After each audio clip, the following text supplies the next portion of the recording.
Hi, Mishka. Today is January 5th, 2017, and I wanted to talk to you today about something that I've been thinking a lot about. That is the word princess. Last week, Carrie Fisher, who played Princess Leia in Star Wars, died at the age of 60. And hopefully by now you know what Star Wars is. You know what Princess Leia is. Otherwise, your parents are missing a severe gap in your cultural education. But I'm assuming you do.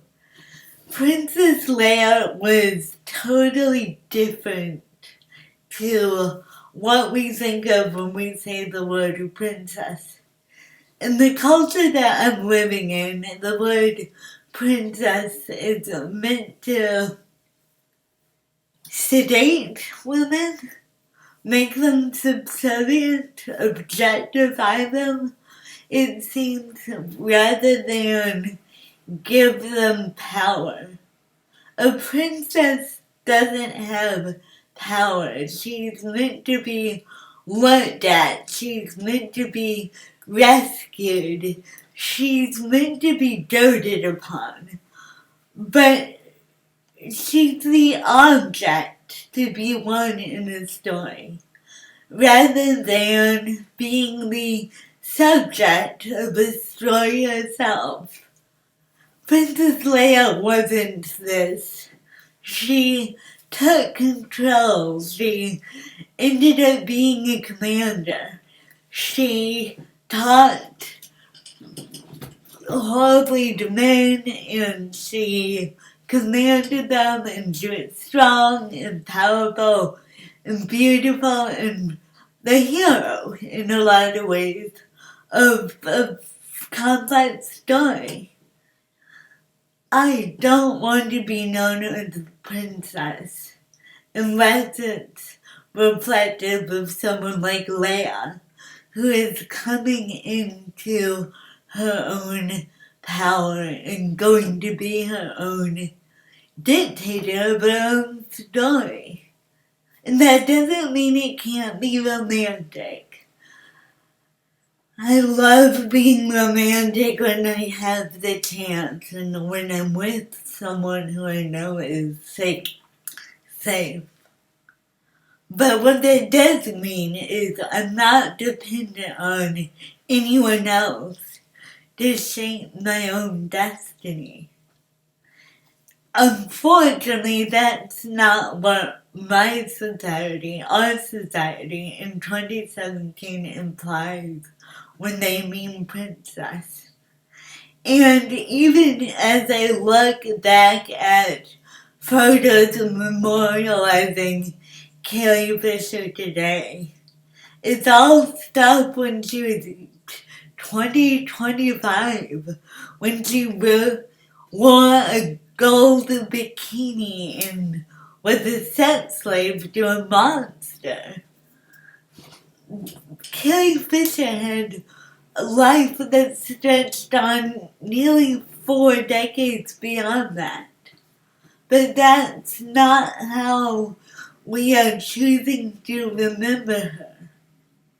And then a few weeks before she died, she came out with this story is the right word. She came out as saying she had an affair with Harrison Ford when she was still a teenager, basically. And he was nearly 15 years older than her. And how much that preoccupied and drained her mental and emotional energy.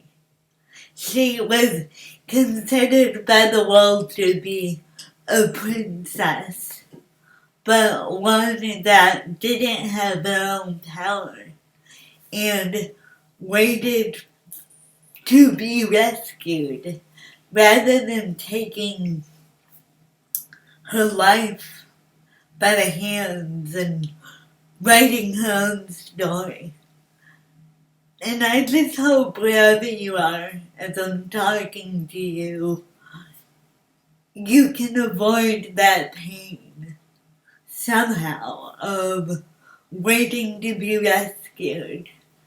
And that agony of feeling dependent on someone else who doesn't treat you well to change his mind and suddenly wake up one day and change.